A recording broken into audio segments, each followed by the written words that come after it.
assistante bi mën ko jox mën ko jox mu mën ko teg ci écran bi ngeen mën koo gis puisque événement la bu am solo bu ñuy préparer Adja wax ko directement Pape Lam day benn fi mu ne nii moom dafa rakkaaju parce que ki ñuy invité jigéenam la mu ngi daw rek bonjour Awa mu nuyu la ci italien wala mu nuyu la ci français buongiorno jar na come stai wala jarul come stai ay bene et tout est posto non mais tu es trop belle mais Awa li nga def dafa rafet de mais lii rafet na ba pare nga indiwaat Pape Diouf encore tey ci télévision Futurs Médias mais grand Awa rek moo ko mën a mais maa la raw kañ nga ñibbi si ñëw naa depuis mercredi passé. bon asseyez-vous na ku nekk toog fu ko nekk on se met là Awa viens t'asseoir là bu ko defee grand bi toogee na le Pape Diouf mais Pape mais laaj nañu man kay xam naa lool damaa découragé vendredi laa yeewu fajar Pape dugal ma ci avion yi bébé Bass dugal ma ci avion yi bébé na ma non place amul mais nag 31 décembre bi moom vraiment Pape Cheikh xam naa ni de xam nga yow kenn mënu la contrôler kenn mënu ma natt mais bii moom 31 décembre bi moom non boy waajal rek nag pare barki démb Youssou Ndour bi ñuy taw feex nee na ma sama tànk non kenn mënu la natt ma ne ko man ki ma liggéey da ko sànni ci avion yi peut-être dama ne déedéet mais kontaan nañu ci teewaay bi kontaan ci teewaayu Awa moom bokk na ci sénégalais yi nga xamante ni yéen ambassadeurs yi saa yu ngeen demee bitim réew da ngeen di ñaax sénégalais yi mel ni Awa pour ñu indi seen expertise bokk ko ak sénégalais yi parce que fii ngeen fekk baax effectivement ab doomi Sénégal nag mënut a yàgg bitim réew ba doon ab tubaab dëgg la loo yàgg Italie terewul Awa rek ngay tudd ndeysaan waaye heureusement ba am na ci ñu am jom ñu mel ni moom fàttewuñu benn yoon fi ñu jógee loolu moo indi projet yii mu nekk ci depuis des années et elle nous fait l'honneur tey ñëw ñu waxtaane ko en direct waaye nga indilaat ñu Pape Diouf c'est-à-dire lii occasion la pour ñu def débriefu soirée yi mujj mais dañ lay bàyyi Pape nga nuyoog téléspectateurs yi d'abord ñu doog a nuyoog Awa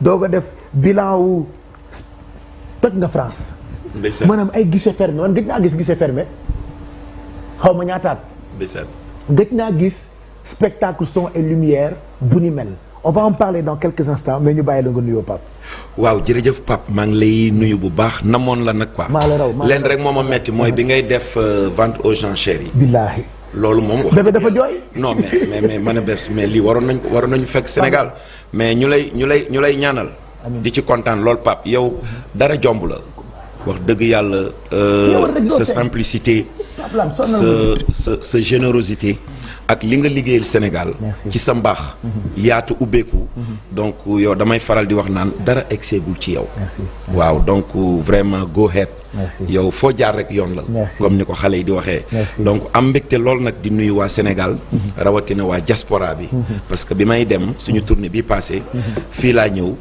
nuyu saafonte ak ñoom donc vraiment xamal leen ne ñi ngi ñëw muy Suède maa ngi leen di remercier waa Havre maa ngi leen di remercier waa Suisse maa ngi leen di remercier donc ñu def fa ay passage yu am solo sénégalais yi génn bëgge ko tey nag ki taxaat ma ñëw sama jigéen la muy Awa Thiam di soxna su baax ñu tuddee ko Awa Tiringa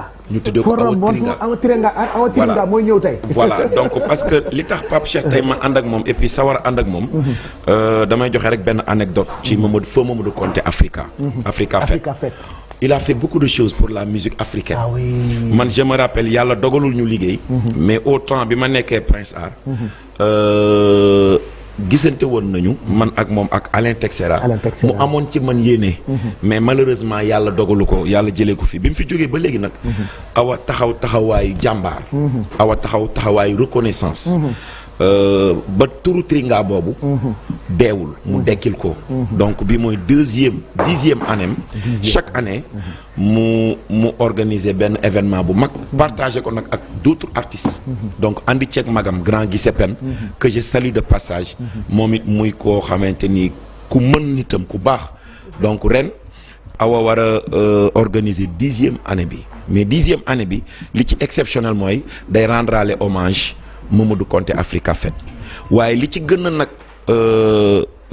li ci gën a neex mooy social bi nga xam ne chaque année rek moom da koy def nga xamante ni day jàppale ñi nga xam ne dañu amee cancer du sein waaye orphelin yi nga xamante ni aussi ay xale lañu. donc moom it mu leen di jàppale. mais xam naa ni comme yàlla dafa dogal tey ma gunge ko. je pense que dama koy bàyyi moom. mu toj yax bi parce que xam naa elle a beaucoup de choses à dire. vraiment en tout cas nuyoo bi rek tënk na lépp. il faut que ñu wan xale yi parce que Mamadou Konté Africa Fête li mu def ci réew mi démb dañ doon rendre hommage Quincy Jones. mi gaañu bu yàggul gaañu barki démb ñu rendre ko hommage démb ci télévision Futur Média kooku. dafa liggéey lu bëri ci musique fële ci États-Unis par exemple You Are The World ma leen tegal démb. moo ko réalisé woon ak ñoom Michael Jackson ak yeneen ak ñeneen. donc boo dee xool kan mooy Mamadou Konté mën nga ko méngale ak Quincy Jones foofu ci États-Unis fii ci Sénégal. bëri na ay artistes yu ngeen di gis bu ñu amaan possibilité dem ci ay festival yu mag Mamadou Konté moom mu def ci jouer rôle bu am solo donc du coup loolu tax na lu tax ñun ñu ñeme jàpp ci combat wu Awa. ak association bii di Tringa rawatina mu jël icône bu mel ni Pape Diouf ànd ak moom cette année ci événement bi on va détailler tout ça dinañ leen wan kan mooy Mamadou Konté bu Africa Fête dinañu waxtaanee association bu Awa mais d'abord Awa yow tamit comme ni ñu def ak Pape dañ lay bàyyi nga nuyoog téléspectateurs yi ak internautes yi ñuy seetaan. donc bonjour maa ngi leen di nuyu man la Awa Thiam association Tringa la présidente. Nous sommes une association qui aide les orphelins à travers la santé, l'éducation et la culture. donc di leen nuyu di remercier suñu xarit Pape Cheikh parce que vraiment moom chapeau boobu ba léegi mi ngi ciy jàpp et c'est avec un plaisir ñu ñëwaat encore une fois je te dis merci comme d'habitude ànd ak Pape aussi Diouf mi nga xam ni je ne sais pas comment le remercier en fait générosité ci moom la sa générosité ma dépasse léegi dama yaa ngi gis yi may dugal ma ne ko man dama Pape Dioufé dama dem ba Youssou Ndour rek Pape Dioufé toog jàpp sama jàmbur rek ci sama très bien waaye lépp laa xam te maa ngi ci lépp mais na am fulla ak fayda kii loolu lay particularité voilà wallaahi humble bi ma ko waxee soirée bi dan ma y a pas de problème ma ne ko Pape xaalis amul de mu ne ma xaalis duñu boole donc je l'apprécie beaucoup dama lay dog foofu ñaata salle de classe la Pape tabax voilà ñaata école la réfectionné exact ñaata xale ñoo feebar xaajo guddi ñu yóbbu leen buntu kër Pape Diouf Pape génn ak bébé baas dem fayu hôpital c'est très bien ça ñaata émission sociale lañ fi def ne Pape kay pare na ko c'est très bien donc moom mooy social en personne lui c'est le social en plus on a déjà joué avec lui avec la LISCA la Ligue sénégalaise contre le cancer benn dîner récolte de fonds mu jàppale ñu ci ñëw ci soirée bi animé ko et tout donc on s'est dit suñu 10 ans yi tey bu ñuy def social parce que association bi on l'a fondée je l'ai fondée avec le fils de Mamadou Konté Manodi Bango en 2011 laa ko fondée et c'est reconnu en 2014 et 2014 ba léegi artistes yëpp ñëw jàpp ci Pape dafa ñëwoon bi ñuy aider les femmes qui ont le cancer mu ñëw ànd ak ñun accompagner ñu à tout hasard ñuy defaat 10e année bi 10 ans de social 10 ans de culture ñu ne duñu def moo tax démb bi ma ne ko damay dem mu ne ma non doo dem kese demoon naa mais damay ñëw gunge la may la doole donc voilà c'est un plaisir pour moi ma dellusiwaat ci yéen ñi ñuy aider ñëpp ak léegi laa gis Bouba Ndour nga xam ne daf ma ubbil TFM Pape Lam nga xam ni pom aussi fii je me sens tellement à l'aise à la TFM que faneen fu ñu mën di dem suñu événement dañuy ñëw toujours moo tax tamit bi nga ma woowee te Pape Cheikh aussi il est parrain de la soirée il faut le savoir donc loolu moo tax ma ne la ñëwal mais dama bëggoon balaa ñuy développer soirée bi balaa ñuy ñëw ci naka la association bi juddoo ak li ngeen teg ci ay jéego mënuma ñàkk a bañ a laaj Pape loo yëg bi nga jógee entre France ak Suisse soirée ya nga fa def bi nga demee ba taxaw gis ni sénégalais yi fa ñu tolloon ci yow ba tey foofu la ñu toll ci yow boo xëyoon tey lundi ne mardi damay jouer Times Square day fees dell mbëggeel bi sénégalais yi moo xam yi fi nekk bitim réew am ci yow Pape qu'est-ce que ça te fait Pape c'est profond lu sori la ci sama xol vraiment xam nga un artiste dañ naan booy dem di liggéeyi da ngay dem pour bégal say fans ak loo fa mën a fekk nag parce que loolu mooy sa métier mais bi ma demee Havre ba dugg ci salle bi vraiment gis une forte mobilisation les Sénégalais jóge partout ñu di ko waxtaanee ay souvenirs yu neex la ma jox donc may profité aussi di leen remercier. parce que comme li may wax rek ca way ba Papa Diouf ak waa Sénégal du ay caaxaan. wallaay du ay caaxaan dafa yàgg xóoyal tuur wala xóoyal naan. wallaay dafa yàgg parce que sénégalais yi ñoo ma def noonu. noonu ni ma mel sénégalais yi ñoo ma ko def. donc ma jóge foofu aussi Havre. ñu dem Suède. Suède may profité di nuyu. suma xarit yi fa nekk. les organisateurs ku ci mel ni tey Dout Seck. ku ci mel ni tey Iti. ku ci mel ni Ibou Ndiaye ak soxnaam. ndeysaan ku ci mel ni soxnaam Mbengue Ndiaye. ajaratu Mbengue Ndiaye Sweden. ku baax. Mbengue. wallaahi Mbengue borom woy bi. borom woy wu rëy wi. Mbengue woy bee tax ma bëgg ko te wallaay toj na Suède. wallaahi toj na Suède. wallaahi maa la ko wax Pape vraiment ñu jóge foofu aussi. dem Genève. dem Suisse. ñëpp génn. ca dëkk bu ndaw ba. ca dëkk bu ndaw ba. wallaahi xam nga may profité di nuyu aussi fans yi nekk Genève. nga xam ne jóge nañu partout. ñëw seetaan si ñu. vraiment di profité aussi Pape. di nag remercier waa Max Transport. waaw ay sénégalais lañ yoo xam ne ñu am jom lañu. bi ñu demee tournée bi yëpp. ñoom lañ ko àndal. te tournée dafa metti. ñu dégager benn logistique bu énorme. maa ngi ciy remercier ku mel ni Tanor Paye. ak ku mel ni Lamine. ku mel ni Baye Fall avec toute leur équipe. vraiment di ay jeunes sénégalais yoo xam ne. lépp luy wàllu logistique dañ ciy yëngu kenn raxu leen que ay doomu sénégalais. xam nga tey ñu mel noonu boo leen gisee sur le plan international nga ñëw tournée ni mu méttee nga ñëw ànd ak presque 30 personnes ñu jël leen en charge fooy dem ci Europe bi ñoom ñoo leen di yóbbu Pape ñooñu amuñu seen fay fan si fekk ñu partout vraiment avec une forte mobilisation mu mel ni Sénégal la ñu toxal yóbbu ko Havre Sénégal la ñu toxal lenn rek moo ma metti mooy vraiment da nga dem ba dernière minute Pape fu ne ñu lay wër te boobu maa ngi naan madame non Pape Cheikh damay am kerse di ko parce que Pape Cheikh dafa bëri kerse leer na ma ni yor na ay contrat jàmm te boo ko nel may grand amul problème dagal billet bi ñu dem mais vraiment plaisir la woon ñu àndandoo woon vraiment may remercier aussi ku mel ni sama rak Boucher Ketchup liggéey na liggéey bu rëy waaw ku mel ni aussi vraiment Fadam liggéey na liggéey bu rëy ma leen di woo nag parce que nag dégg gisaguma leen ci soirée Awa Thiam bi Boucher Awa nee na gisagula de waaw vraiment di remercier sama rakk yi bébé baas moo mën ci moom dara parce que bébé suñu patron mooy patron am xam nga di remercier buur géwél mi toog sama rakk xaadim ku mel ni Habba laay bu Havre vraiment ñoom ñu dem yàgg fa lool nag liggéey fa liggéey bu am solo Pape daal vraiment Sénégal Gambie man Pape Diouf mënuma leen fay macha allah waaw mënuma leen fay mais li ci neex mooy affaire yi jeexagul. non jeexagul. xam nga d'habitude boo tëggaan événement yu toll noonu. da ngay toggaat at ba ca topp. bien sûr mais bii da nga ko nar a enchaîner. waaw ba 31 décembre. maa la wax loolu ñu ngi lay xaar. waaw parce que ñi ngi dem Luxembourg. waaw le 28. le 27 ñi ngi dem Elbeuf. bu ñu fa jógee le 28 ñi ngi dem Luxembourg. ànd ak DJ Laurent. mais Luxembourg li tax mu exceptionnel. moom dîner de gala la. xam nga Luxembourg nag moom pour jeexal 2024 bi. waaw pour jeexal 2024 bi léegi bu ñu fa jógee nag le 31 décembre. ñu nga jëm Bruxelles. waaw date boobu moom Pape. dëkku Mati Trois Pommes. waaw dëkku Mati Trois Pommes sama sër maa ngi koy woo le 31 décembre. il faut mu def mantom ba ak mbotom yooyu muy live ñëw live ñu ci soirée Pape Diouf ñu def ko retrouvaille. moomu li nag moo xewlee.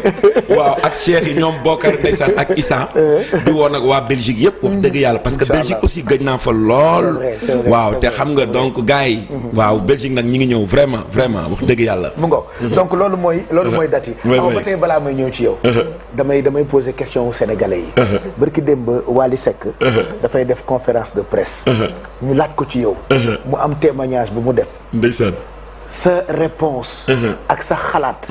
ci Wally Seck.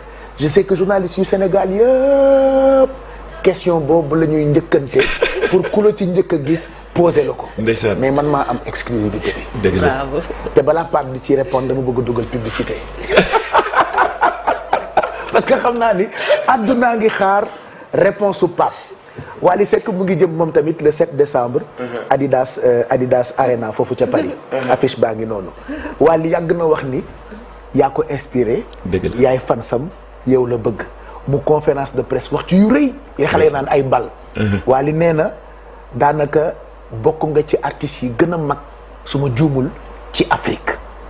ban appréciation ngay def d'abord ci Wally ak li mu wax yow Pape loo ciy wax. mais kontaan ci lool nag sama rakk jooju maa ngi koy ñaanal di ko féliciter encore une fois xam nga man ak Wally dañoo am benn relation bu particulier boo xam ne dafa privé bërki Demba Ndiaye bi yaay ji gaañoo bi ma demee di ko jaale daf ma wax bu daw yaram mu ne ma grand sama diggante ak yow xajaluma ci kenn lu ma mës a nekk rek fekk nga ma ci mu ne ma bi sama yaay gaañoo dama ne soxna grand bi dégguma ko ndax jotagoo ko mais moment boobu comme ñun dañu tukki woon nekkoo fi woon effectivement nee na soxna ne ko bébé sax gisaguma message am mais defe naa nekkuñu fi donc ñu am ay relation yoo xam ne relation yu particulier la et que nag ma kontaan ci loolu parce que moom heure buy communiquer loolu ci man damay fàttaliku bi muy door nga xam ne bu papaam daan joué yàlla na ko yàlla yërëm Wally joué première partie bu yàkkamti na pare daw ñëw fekk si ma Nirvana. daan na ñëw Nirvana kon. waaw bu mësaan ñëw Abbas Badji lay gis. Abbas moo may daw ne ma booy sa fils ñëw na de. ma ne ko kon bàyyil ñu joué dégg daaj jamono yu dégg daaj. moo xew fu ñuy tase. nga xam ne morceau boobu musuma nagu kenn bëf ci. moom laay woo. moom mu ñëw bëf ci. daf may fàttali ko aussi jour bi muy njëkk a def anniversaire am ak APES. boobu maa ngi nelaw. mu war ma invité. ma ñëw moom ak booy Adama Bey. ñu ñëw sama buntu kër Abbas keroog moo leen recevoir. mu ñëw ñu toog sama salon nii mu ne ma grand artiste bu ma invité rek doo ñëw. mais man yaay sama idole ma ne ko man nag maay ñëw. waaye dafa baax te ñàkk kii. donc vraiment muy xale boo xam ne. macha allah. yoonam set na rafet na. sama tournée bi passé. dama def benn interview. ak benn site bu nekk en France. xam naa dina génn ci semaine bi. Inch'Allah. ma ko ciy ñaanal ci arénaam. naan maa ngi woote un appel solennel. waxuma sénégalais rek mais la diaspora même les africains. nañu def une forte mobilisation. dem aréna jàppale sama rak Wally Seck. parce que fi mu jëm. challenge la te fi mu jëm. nekkatul moom. c'est le Sénégal qui se déplace. donc ma rafetlu loolu trop. vidéo bi ku ne yónnee na ma ko. ku ne yónnee na ma ko. mais ma koy xamal ne ko nag rak. yow loo ma bëgg rek man bëgg naa la lu ko raw. li fan si bëgg nag mooy. duo bi mais nag duo bi duñ leen ko yombal. mais yéen da ngeen ko mettil. non dañ koy mettil. Wally mettil ko nga mettil ko. mais bu leen ko mettil aussi Pape. mais si non bàyyi nga mettil ko tuuti rek boo ko defee. Sénégalais yi vraiment mën a kontaan xam nga. parce que loolu Sénégalais yi xam nga Pape Diouf ak rakam moom. waaw loolu day ëpp bu ñu waree jàkkaarloo. ñu war a woyal réew mi. kii jaar fii kee jaar fële. waaw te bu ñuy woy Sénégal rek la ñu woyal. mais est-ce que xalaat nga ñu loolu mën na nekk. mais pourquoi pas. mais si mais bien sûr. Pape Diouf Wally. mais bien sûr ci benn scène wala ci benn woy.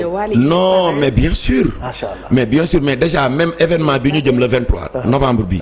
mais moom awa daf ko boole sax ci parrain yi. macha allah d'abord man dama bëgg sax loolu mu njëkk a ñëw ci gala bi. le 23 bi d'abord le 23 bi nga xamante ni déjà dinañ am en exclusivité.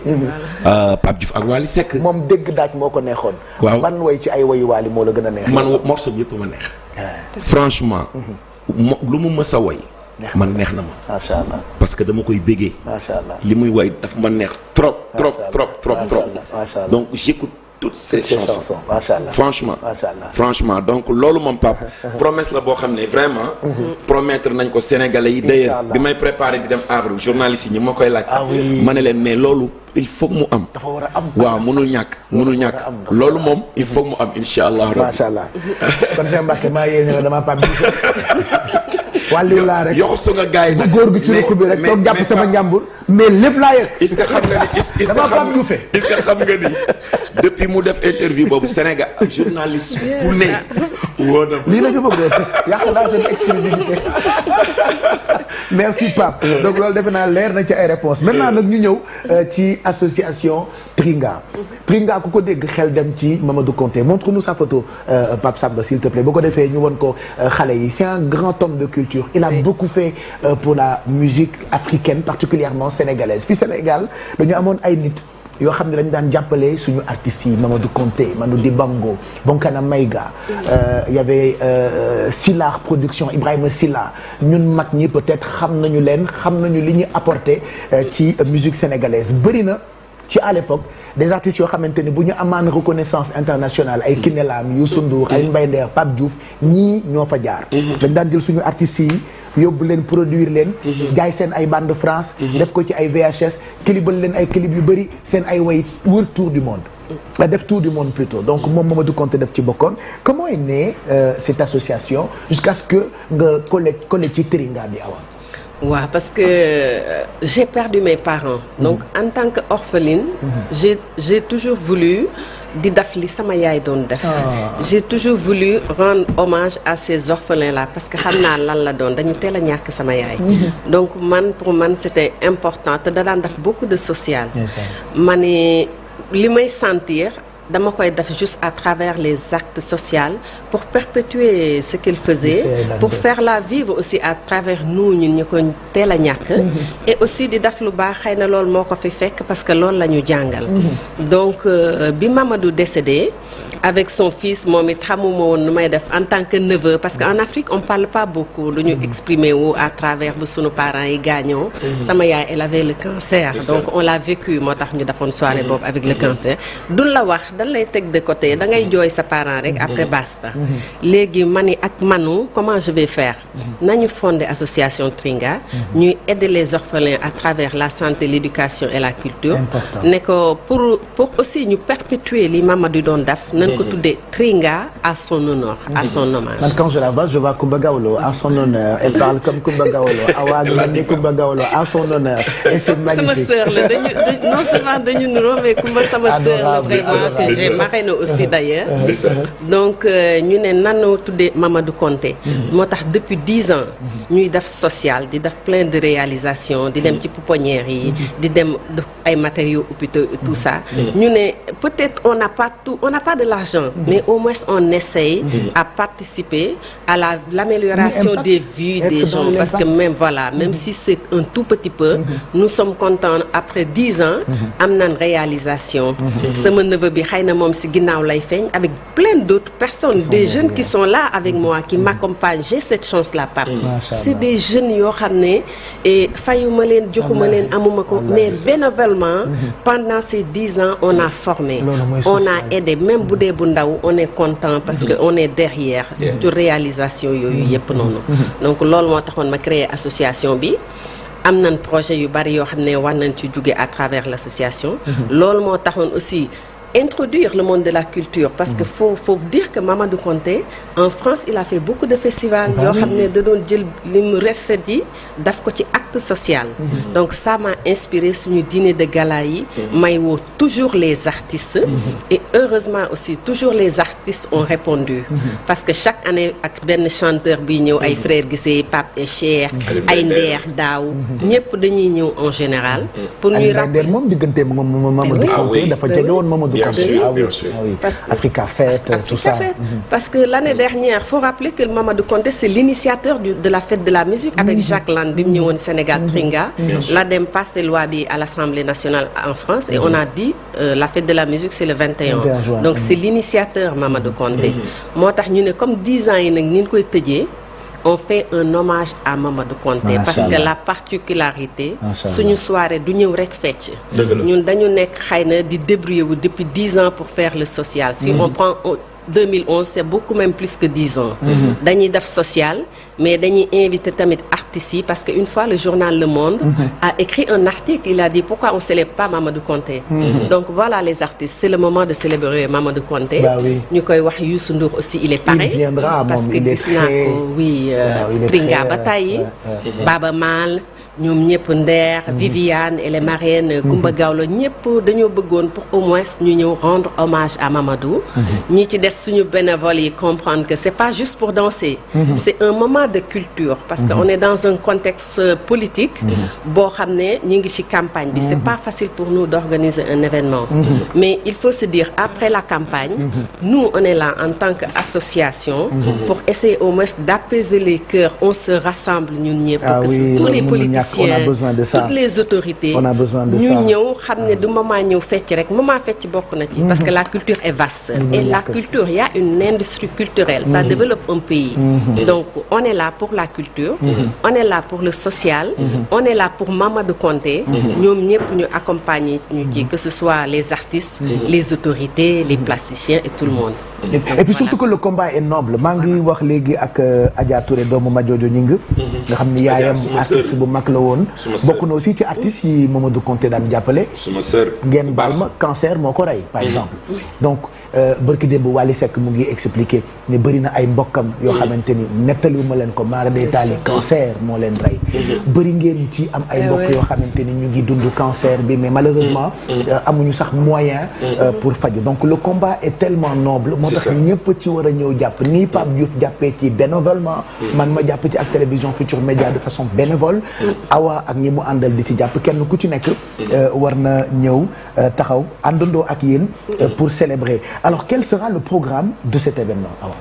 Alors, le 23 novembre, ce sera Pape Diouf, ce sera plein d'invités.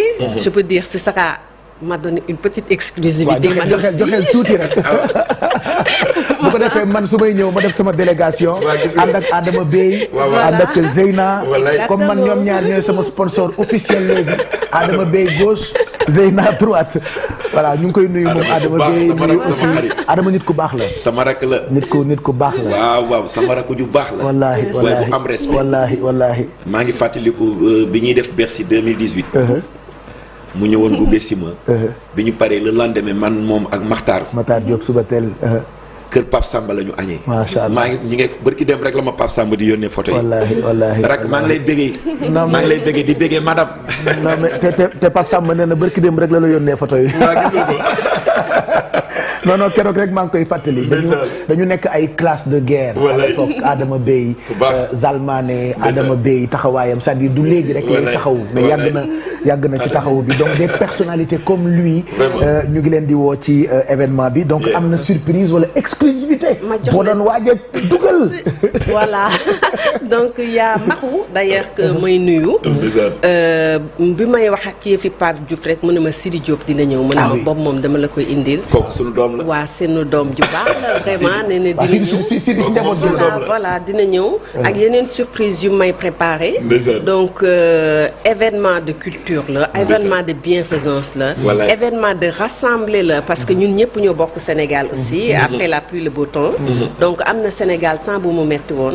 léegi ñi ngi fi nii su ma sañoon. dañuy ñëw ñun ñëpp ñu booloo. ànd dans la paix ñëw développer Sénégal. nga xam ne du fecc kase culture dafa yor développement. nit ñi fi nekk tamit ñëpp ñu am yéene Sénégal la. ñu bokk dans la bienfaisance. artistes yi aussi ñëw célébrer Mamadou Konté. Inch'Allah il le faut avant qu'on redonne le numéro de téléphone ak comment faire pour participer comment faire pour aider. comment faire pour ñëw fekkee soirée bi. Pape am na question boo xam ne tout le temps dafay ñëw. maa ngi wax sànq ni teg nga fi ay projets yoo xamante ni c'était pour def collecte de fonds. dem tabax ay salle de classe. yàgg nga jàppale ay xale yu feebar. jigéen ñi tey bu ñuy jàmbat naan dañ leen war a jàppale kenn waru leen dóor. yaa njëkk a jóg wala bokk nga ci artistes yi njëkk a jóg. pour jàppale jigéen ñi. woy leen di leen dimbali. tey lii Awa di def nga accompagner ko de façon bénévole. pourquoi tout le temps ku la woo ci social nga dem. waaw parce que nit ku nekk ak sa yoon. man je dirais que ni peut-être social sama mission la. parce que li ma dund ak banlieue bi nga xam ne dama fa yaroo. ma gis que ni social mission bu yàlla di technique la. man nag yàlla moo ma teg mission boobu. Awa li ma njëkk inspiré woon pour ma jàppale ko. jour bi mu sànq ndeysaan dafa taawal suma bët sax bi mu ne dafa ñàkk yaayam. yaayam cancer moo ko fi jëlee. donc jour bi ma ko waxee. c'est pas la fin du monde. c'est ça mais jour bi ma waxee loolu. jour bi ma waxee loolu. pas que tu dis ça. waaw jour bi ma waxee loolu. vraiment affaire boobu dafa ma jàpp. ma ne oh ndeysaan. mais kii. kon mi ngi dox mission maanaam ñàkk nga sa yaay ci cancer. donc mënoon nga dund sa dund quoi. mais yow it nekk nga bénévolat ne ok li rey sama yaay. dinaa góorgóorlu ba ñu bëri. ñu ci waroon jógee. parce que tey ñu bëri négligence moo tax ñu décédé. ak ñàkk moyen. ak ñàkk xam. tu vois donc loolu moom ma gën a inspiré. ma xamante ak moom jàppante ak moom ne ko yow sœur dinaa la jàppale quoi. donc jigéen la. ku jar a jàppale la. donc damay profité sax ci occasion boobu. di jaale waa Sénégal. le ministre des finances Mamadou Moustapha Ba su ma mag la woon. ku mënoon dimbali nit la woon. ku baax la woon dëgg gis nga tey bésam bii bu fekkoon muy dund. dama koy seeti te dina jàppale Awa. kooku yóbbu na plus de 800 personnes Makka. ci lu nit musul xam. kooku opéré na li mu opéré ci ay nit ñoo xam ne soit ñi ay cancer la ñu amoon ñi yeneen i feebar. kenn xamul nu mu toll. te kenn xamu ko. kon genre cause yu mel nii. bu ko nit di défendre. te ci àdduna la ñu nekk. ku ci maanaam ku ci mën a def sa ndimbal. te yàlla tax. nga def ko ndax àdduna. saxul te kenn xamul kañ la. ak naka la. Mamadou Moustapha Ba maa ngi koy jaale waa Sénégal. di ko jaale soxnaam Yacine di ko jaale njabootam. ndax tey Sénégal ñoo ñàkk. donc Awa lii moo ma inspiré. ba ma ñëw ne ko. yow dama lay accompagner ci mission bi. kon man it maa ngi lancé un appel. képp kuy suma xarit. képp koo xam ne sama xarit nga. dinaa la woo ci bés bi. incha allah incha allah. laajuñu enveloppe laajuñu dara. même enveloppe bi ñëwaale ku ñu jëndal table rek. ku ñu jëndal table. mooy vraiment def nga acte boo xam ne. payu yàlla nga ci am. te nit buy def defe naa ne payu yàlla rek lay xaar. kon ñi ngi woo ñëpp. artistes yi aussi. Awa mi ngi woo ñëpp. ñi mu tudd ak ñi mu tuddul. maa ngi dégg mi ngi tudd Wally Seck. mi ngi tudd suñu mag. suñu papa. suma idole. muy Youssou ma jigéen Youssou. mi ngi tudd Viviane mi ngi tudd Sidi Diop.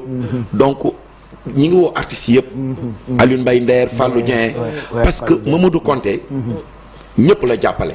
tout le monde kon bés bi bés la boo xam ne. na gaa yi ñëw jàppale ñu.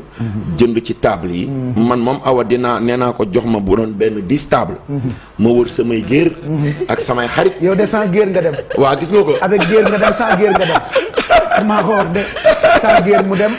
avec géer mu dem. bu ko defee mën na toog fi naan maa ngi woo géer ñi. mooy teral géer ñi sax fi ko gis. xam nga rek affaire yi sans géer nga dem avec géer nga dem. il faut qu'on le partage. il faut qu'on le partage. bu ko defee ñu ñëw jàppale soxna si ndeysaan moom yaayam cancer moo ko fi jëlee. te mi ngi ciy xeex. di ci góorgóorlu. kon képp ku ci mën a jàpp te yàlla rek tax. nga jàpp ci maa ngi gis sama rek sëñ Mbacke Diop ànd ak moom. moom it lekkul naanu. waaw sëñ Mbacke mu sell. wala ñoo Cheikh Amar rek. wala ñoo Cheikh Amar rek. non loolu mënta ñàkk Cheikh il faut mu boole ñoo Cheikh Amar ku yàgg def lu baax moom it. Cheikh nit ku baax la. waaw maa ngi koy nuyu de passage. sama dar maa ngi ko boobu. nga xamante ni ndeysaan gëm lu dul Serigne Saliou Mbacke ak maam Cheikh Anta Mbacke borom Darou Salaam. waaw moom it kenn du moom wax dëgg yàlla. vraiment en tout cas.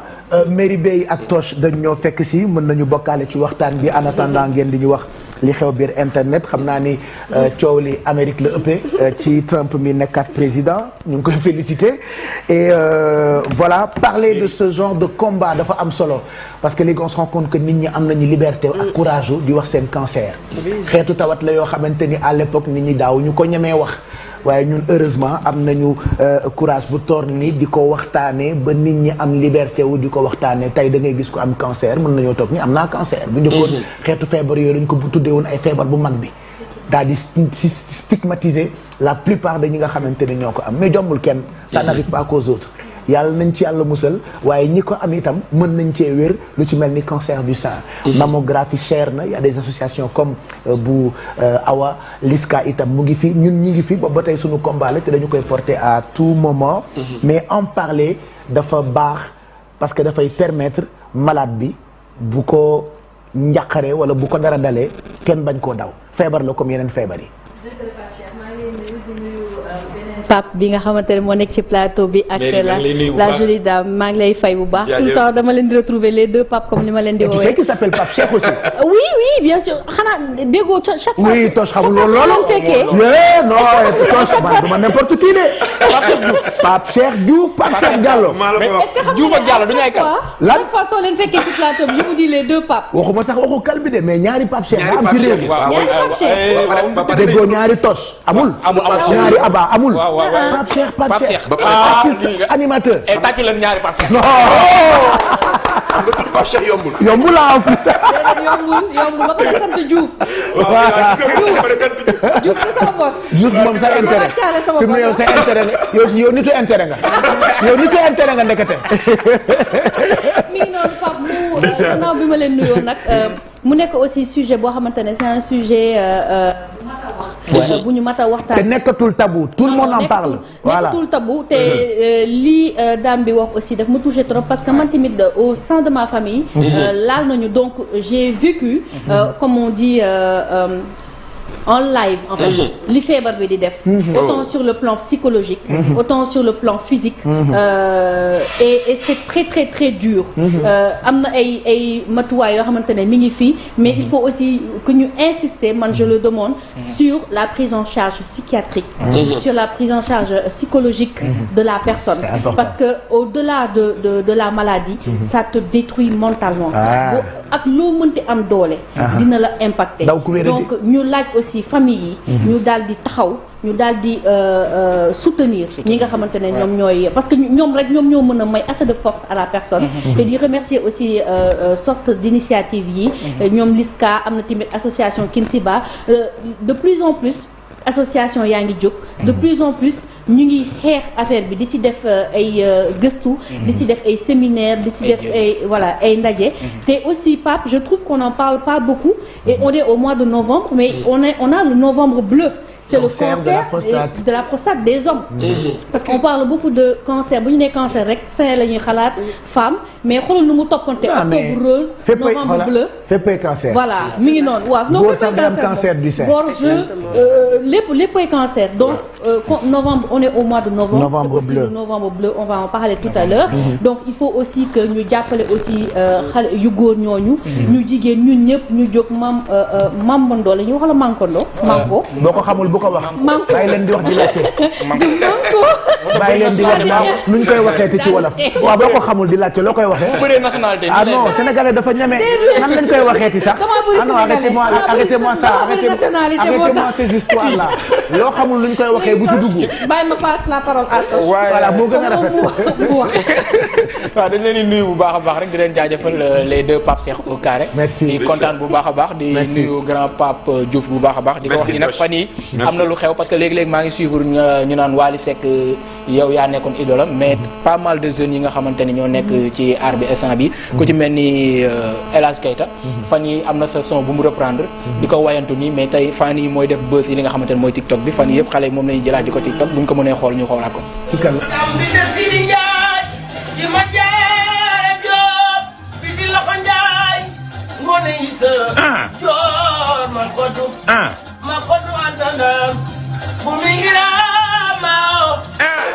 Bur Kajoor ak Bawal coppati sambay naar soirée samba naar faro misel sambay naar ñetti doomu penda naar ye wuy lee waaw waay ndaw mais sëñ Mbacké mais tos yóbbu ko ci Cheikh Amar kii yóbbu ko ci Cheikh Amar mais bu mu dugg studio bu mu def ni Mbacké Ndiaye Cheikh Amar jar na dugg studio bu mu dugg studio jar na dugg studio rek mu nekk ci TikTok bi TikTok Pape Cheikh Diouf mu ngi ci 600 000 abonnés Instagram moom aussi mu ngi ci 200 000 abonnés ñaar yëpp c'est certifié moom Pape Diouf bu baax a baax moom Pape Diouf fan yi mu ngi def buzz bu baax a baax ci merci beaucoup di ko jaajëfal di kontaan bu baax a baax jaajëf Toch et puis il y a pas que Pape Diouf am na yeneen yu xew biir internet na Telegram ñu wanaat leen affiche bi ça c'est une information de taille une information qui vient donc de nous parvenir Abba No Stress rejoindre na Telegram leel bi wala sourire bi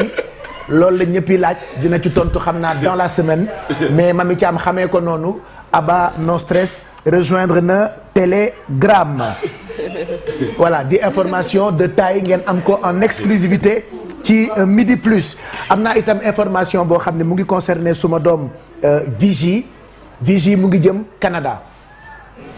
Canada le 4 janvier 2025 donc concert bu mag le Vigie di amal ca théâtre Plaza. ak sama rak Paco Prod. ak Paco Prod. sama rak borom mais nag ca Montréal waaw. kookoy borom Montréal. kooku moom Montréal. ilaha est-ce que xam nga ni Paco. buñ ko nommé woon ambassadeur u Sénégal ma jël. non man de Montréal by night la ma defal man. mais ndaanaan xam nga Montréal by night. ne ko grand bi nee na Montréal by night nga ko defal. voilà donc Paco ñu ngi koy féliciter ak équipe yi mu àndal ci agence bi di Afribis. nga xam ne mu ngi jaay bu baax drapeau ak destination Sénégal. donc foofu ca Canada Vigie dina fa tëgg en live avec d'autres artistes samedi 4 janvier. et puis am na beneen événement bu ñuy préparer foofu ca Canada mais ce sera vraiment lu ñëpp di préparer muy Amadeus moom tamit dina def spectacle bu mag événement bu ñëpp di préparer date bi.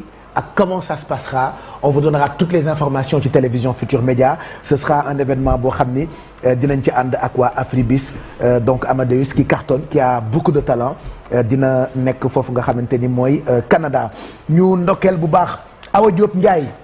Awa Diop Ndiaye nag mooy Chéri Ndiawar. Chéri Ndiawar ca Tenerife. waaw maa la loolu kooku bëgg la loolu Awa rek.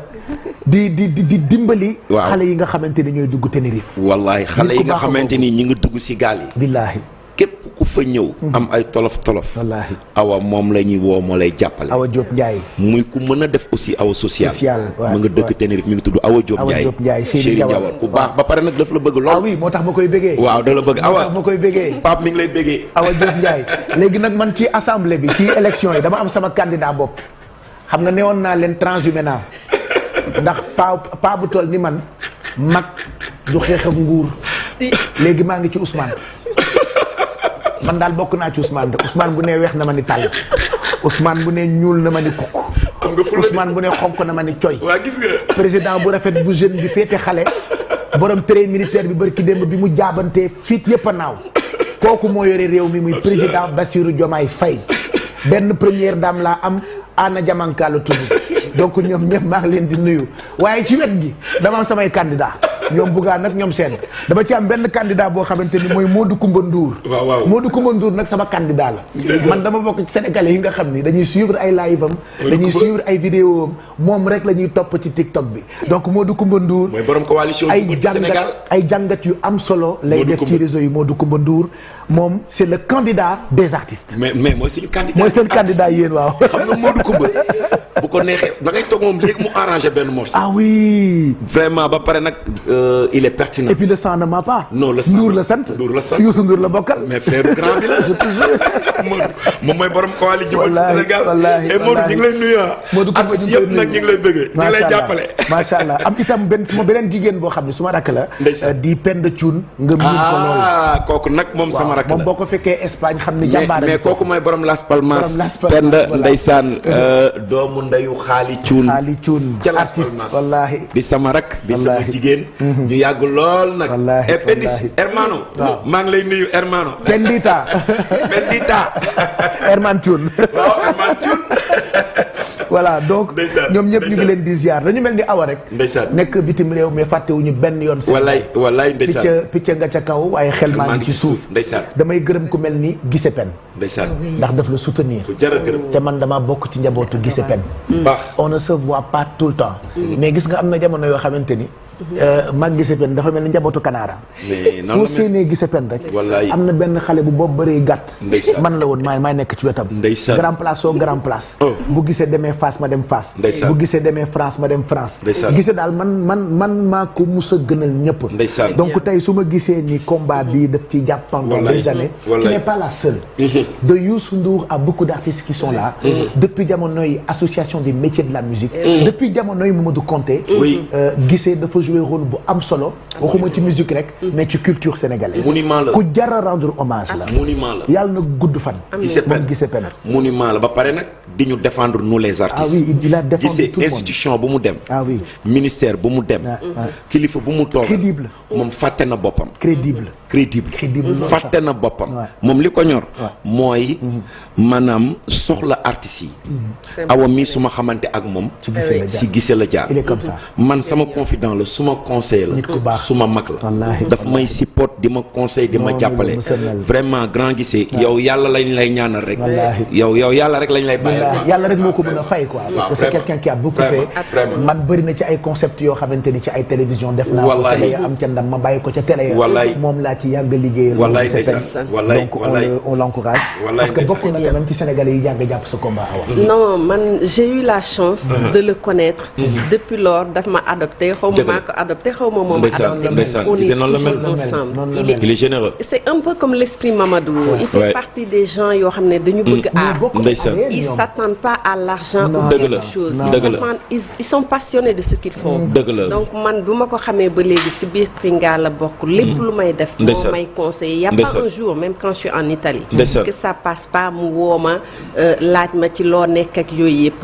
maa ngi koy remercier de tout cœur. j'ai eu la chance de l'avoir connu. parce que moo nekk ci Tringa. man mooy sama kilifa mooy sama lépp. man aussi tey sañ naa ni bokk na ci ñi nga xamante ni ñoo ma defar moom gise pen après da ngay màgg jot am defar nañu bari de tout ça mais ñi fi defar bëri na ma defar ba defar Aram Coy ndeysaan wallaay ndeysaan loolu neex na très bien et il mérite beaucoup de choses et d'ailleurs dégg nga ni ma ko waxee gise defar na ba defar Aram Coy Aram Coy naa la woon Aram yoo xam Aram Coy da nga di xale ñun mag ñi xam nañu Aram Coy Aram Coy ndeysaan dugg leen YouTube ngeen bind Aram Coy wallaay ndeysaan pourquoi ngeen def nii ku mën a way parce que Aram Coy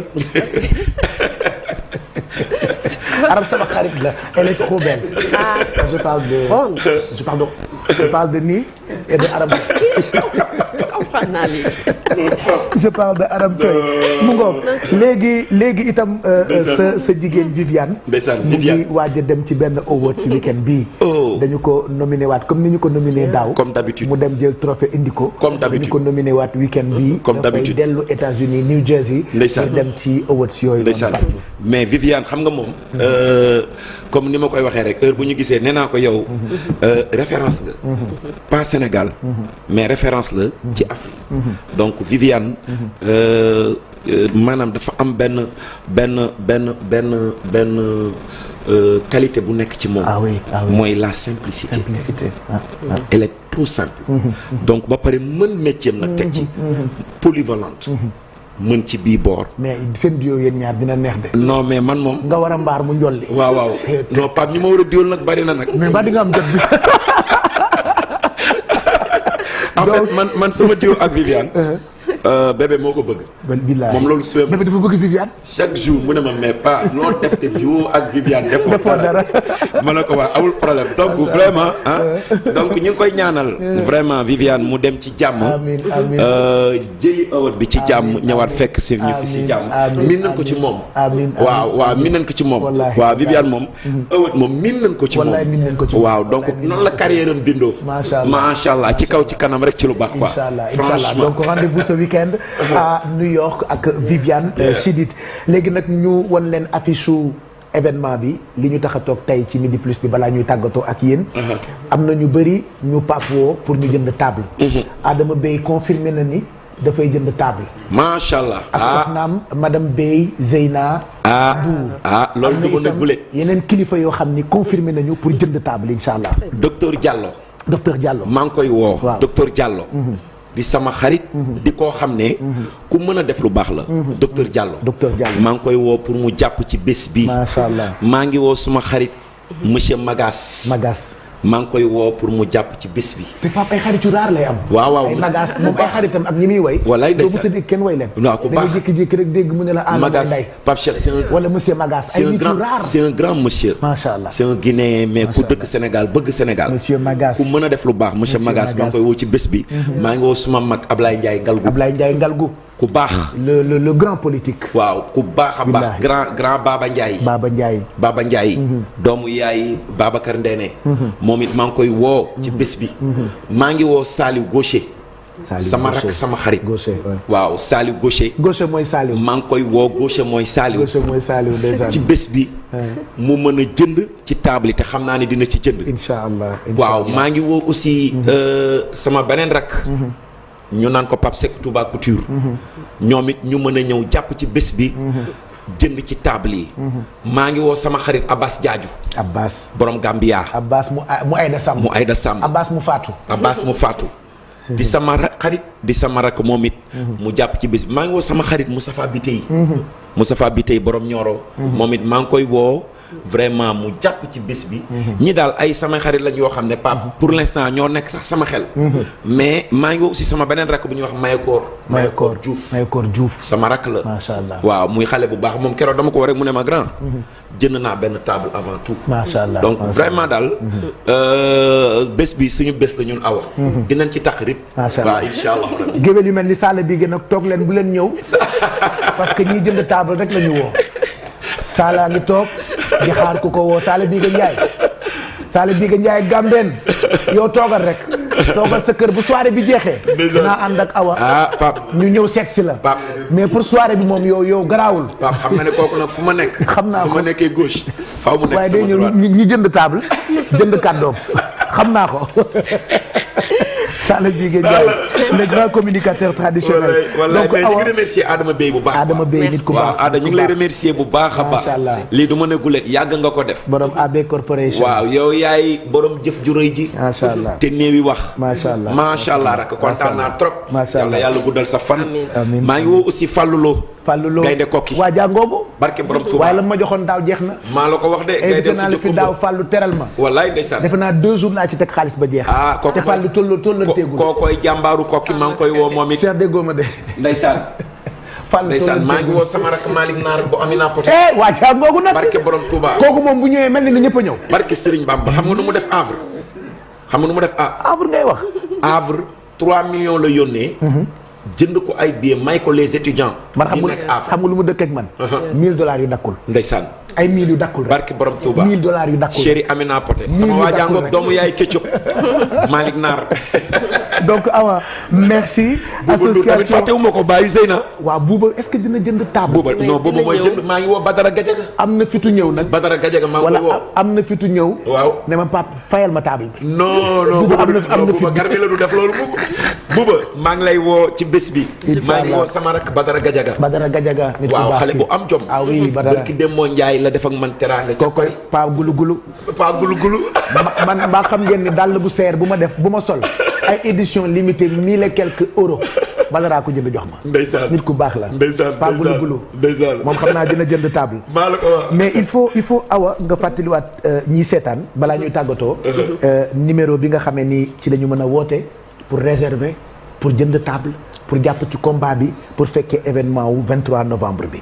D'accord, parce que je voudrais en profiter pour dire que nous, on a un projet de société pour améliorer la condition de vie des Sénégalais et de la diaspora. bëgg daf appel aussi waa diaspora. remercier aussi waa Tringa diaspora parce que dañoo nekk ci Italie te lu ñu def rek dañu nekk sama ginnaaw. donc dama leen di remercier di leen inviter. di remercier aussi ñu mel ni ay Amina Amar. ñu mel ni ñoo xam ne dañoo nekk suñu ginnaaw depuis lors parce que ces 10 ans du man kase. c'est les gens qui sont venus toujours dans notre événement. te événement xam na ni yombul y a des frais. te lépp lu ñuy jox rek dañuy def yu rëy. mais bu ñu amul appui yu rëy du ñu mën a réaliser yu rëy. donc moo tax ñii nekk suñu ginnaaw ñëpp seen elles sont toujours à remercier. bu fekkee même damay fàtte yenn tur yëpp ñëpp laay remercier. di faire un appel aussi au gouvernement. parce que histoire de culture la te Mamadou Konté dafa bokk dans la culture sénégalaise et dans la culture africaine je peux dire. donc maa ngi leen di inviter ci événement bi en tant que personne de culture en tant que association de bienfaisance di inviter le président de la République qu'on a écrit monsieur Diomaye Faye di inviter le PM Ousmane Sonko avec qui j'ai échangé aussi à travers des courriers me remercier ko féliciter ko moom aussi remercier nañu féliciter ñu ne il va nous aider il ménage mon français voilà exactement merci pour aider les orphelins donc fekk si nañu ci loolu ne di promettre na dina aider les orphelins du Sénégal te je me rappelle 2021 demoon naa à Kaolack ñuy wax si moom mu leen di aider comme ñun nañ leen doon jàppalee donc maa ngi leen di inviter xam ne événement bi c'est un événement de bienfaisance c'est un événement de culture c'est événement d'union parce que après day fekk dañoo reporter pour dem le 23 après les élections ñu woo ñëpp dans la paix dans la bienfaisance pour le développement du Sénégal ñu jàppandoo aider ndonte ñëpp. mu ngoog donc rendez-vous voilà pour cet événement Pape lan mooy nekk message bi pour sénégalais yi. message bi rek mooy Pape kontaan lool vraiment di jox nag ñëpp rendez-vous. le 23 fële ci Radisson. vraiment di ci ànd ak sunu jigéen Awa Thiam. di ko accompagner. di wax ni que wax dëgg yàlla Sénégal ay nit yu baax ñoo fi nekk. Sénégal ay nit yu mën a def social. ñoo fi nekk Sénégal ay nit yu am xol. ñoom ñoo fi nekk. kon vraiment Awa on te soutient. ñu ngi nekk sa ginnaaw di remercier aussi waa TFM. parce que vraiment ngeen may ñu plateau bu mel nii. c'est normal exclusivité bu mel nii. ñu ñëw wax lu ñu neex. wax dëgg yàlla amuñu seen fay. donc vraiment merci. di wax merci encore di nuyu suma benn xarit mi ñuy seetaan Lamine Thiam. suma xarit suma doomu ndey. Lamine maa ngi lay ziar bu baax a baax. Adrien aussi nee na dina ci jàpp. Inch'Allah. Merci. suma benn xarit bu tudd Adrien mi ngi Allemagne chéri Ndeye Marème Cissé donc moom it nee na dina ci jàpp incha allah mi ngi ma yónnee message donc lii leen ci jublu woon pour message bi jàll ñu xam cause bi xam li tax Awa di ko organiser vraiment rendre hommage Mamadou Konté recette bu mu ci am jàppale ci orphelins yi jàppale ci ñi nga xamante ni dañu amee cancer du sein donc vraiment Pape merci encore une fois vraiment jërëjëf merci ñoo ko bokk la bëggoon a ñaan tuuti ma remercier la TFM ba nga xam ne depuis ces 10 ans là ils nous ont toujours accompagnés. Bouba Ndour daf ma ubbil kër gi te vraiment nee naa ko 10 ans yi da ngay ñëw même bu jëlu sa table na ñëw il doit venir. non booba day ñëw incha allah et aussi mention spéciale à Pape parce que j'ai raté l'événement. Nomade Blue même Pape da ko raté. waaw dama ko raté waaw mais damay wax mieux. waaw yéen a ñàkk chance parce que ñee dañoo ñëw. mais ku mel ni Pape. ku mel ni Awa ak yeneen kilifa yi. man maay déplacé wu dem seeti leen. dëgg la te bu ma ñëwee kër Pape. ak samay caméra. waaw fekk si bébé basse. leer na ma ni paire lunette. di ko jëndee 20 millions. parce que ce sera pour la bonne cause. nous aussi on soutient les femmes qui souffrent du cancer du sein. mais doguma la sax donc il ñëwul woon yëpp comme Pape ak Awa ak ñoom bébé. man damay déplacé wu ak samay équipe incha allah dans la semaine. fekk leen wan leen projet Nomade Blue. jaay leen article. loolu nag daf ñuy neex sax d'abord wallaahi dama koy def parce que ñun bëgguñu visibilité. wallaahi mais ak yow. wallaahi dama koy def ragaluñu loolu. wallaahi ndax li ko waral. mooy yow fekk nga ñu fu ne. dëgg la ñun man bëgguma ay caméra. yow sax xam nga ci dara Pape. mais gis nga yow boo andi woon 1000 caméras sama kër. da ngeen di ñëw. incha allah dañ koy defee ni nga ko bëggee. ndax li ko waral mooy. yow fekk nga ma fu ne Pape. yow sama bërki dem moo Njaay bi may dem Bercy. tu as pleuré. ndax lan stress. kon ki la defal loolu. mënoo ko fay ba pare ndeysaan dañu am parcours. say début. man ak Pa Assane Seck ak Pape Cheikh Diallo. dañu am parcours. donc ngay nit koo xam ne nit ku baax. yow ñëpp nga àndal. ñëpp nga amal jàmm. ñëpp nga àndal ñëpp nga amal jàmm. koo wéetool. mu yaakaar ni moom nga def ci xolam. kon yow lii sax da nga ko yéex a def Pape. ndax sa àdduna yëpp da nga ko jox doomu aadama yi. kon nag jot na yow it. nga concentré wu ci sa bopp. kon lii nga projet bi nga def nii. doo ci wéet. heure boo bëggee maa ngi lay xaar sama kër. te looloo ma dàqal nga fekk si ma. ak ay caméra ma nit ñu nit ñu mën a def suñu participation. voilà ànduma ak benn géwél nag. Sala Biga Ndiaye àndala ku la neex ànduma ak géwél. àndala ku la neex Sala yow Biga Ndiaye maa ngi lay ñaan dinaa dem seeti président Ousmane Sonko naa dem ci Anna Diamanka naa dem ci Bébé Bass naa dem ci Pape Diouf. naa seeti Awa Thiam naa seeti Cheikh Amar ku fi kilifa Ablaye Sylla dinaa ko seeti kilifa yi may seeti yëpp nag fu ma ciy dem ce sera vraiment pour une belle vente privée. Pape Bokar Diouf di nga ko seeti. Pape Bokar sama mag la. Pape Bokar di nga ko seeti mu nekkee sa kilifa. te yow yaa tax Pape Bokar nekk suñu kilifa. wallaay ndeysaan bëri na fi ay problème yoo xamante ne am nañu ko. moom Pape Bokar moo ko saafara. kon seeti ko yoon la on viendra le voir Bouba Ndour dinañ ko fekki en tout cas Nomade Blue restera une marque sénégalaise et on fera du tout mais cette collection de lunettes est du luxe accessible mais bien sûr partout dans le monde parce que je me dis mais quelle inspiration il manquait les lunettes au Sénégal parce que dañu créé yu bari je voudrais vraiment Sénégalais yëpp takk ko jàpp ci man désormais partout où je vais en vacances dans le monde je mettrai les Nomade Blue voilà c'est magnifique ça me fait plaisir je suis trop content merci en tout cas ñu ngi leen di gërëm bu baax on va se retrouver inchallah demain entre 11h30 14h30 donc rendez-vous baa ngi noonu merci à l'association Tringa merci aux Sénégalais et aux bénévoles d'Italie et du Sénégal ñiy soutenir association bi je pense à mon frère Samba Diarra ak soxnaam Ndeef. ñoom dañu ma gën a rataxal sama diggante ak yow. donc maa ngi leen di béggee voilà Bàcc ak toute sa famille ñoom ñëpp maa ngi leen di béggee Bergamo. ñëw leen maa ngi ñëw suñu jumeau bi. mais awa dafa mel ni sunu sœur Ngone Ndour. Ngone waaw. waaw goo ko de. elle est marraine Ngone. ci marraine yi la bokk de. waaw wax na tonton Gisèle ne dañu war a tasante. waaw Ngone incha donc allah Ngone Ndour ñu ngi lay xaar. te xam nga ni Ngone day fecc léegi. Ngone day muur ba pare. mais bu artiste yi dee tëgg véritable artiste la. moom dafa dégg. da koy fecc moom la xale yi naan Tata de passage ma sœur. donc merci aux équipes Cheikh Mbacké gars yëpp ñu ngi leen di gërëm. on va se retrouver donc demain association Tringa surtout. oui les jeunes vraiment ñu ñëw ak man. pour juste jàppale. c'est des initiatives à prendre wan xale yi ne du vie bi y a beaucoup de choses à faire dans le social. am nañ philosophie boobu maa ngi leen remercier de m'aider durant toutes ces 10 ans. Machallah. En tout cas on vous encourage. je pense à Anta. Anta jógee France. ñëw fii di indi ay artistes yu mag. gis nga li ma waxal awam yi dama koy waxal ku mel ni Anta. kooku mooy madame Doumbouya. Anta madame Doumbouya. sunu Anta chéri dafa ànd ak ñoom Kisima. wallaay ànd ak waa France yi. ndeysaan dem jëlul ay sénégalais de. déedéet c'est bien de prendre des sénégalais.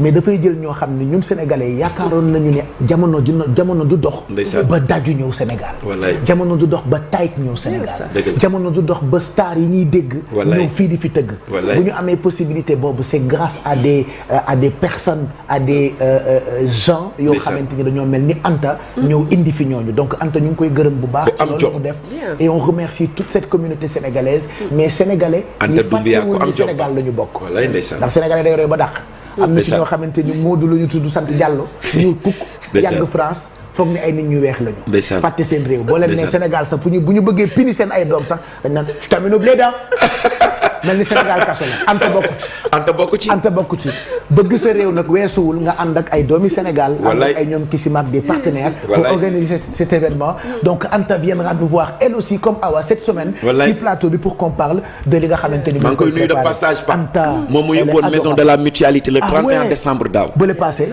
ak jëkkëram Doumbouya Anta ku baax Anta boole ñoog Doumbouya nag ku baax ah nag mu boole ma ak Doumbouya nag mais nag Pape boobu tey maa ngi wax non Anta non mais Pape Anta faa mu boole la ak Doumbouya dama boole ak Doumbouya nag non mais jàmbaar la sonn ci Pape da ngaa baax vraiment Pape merci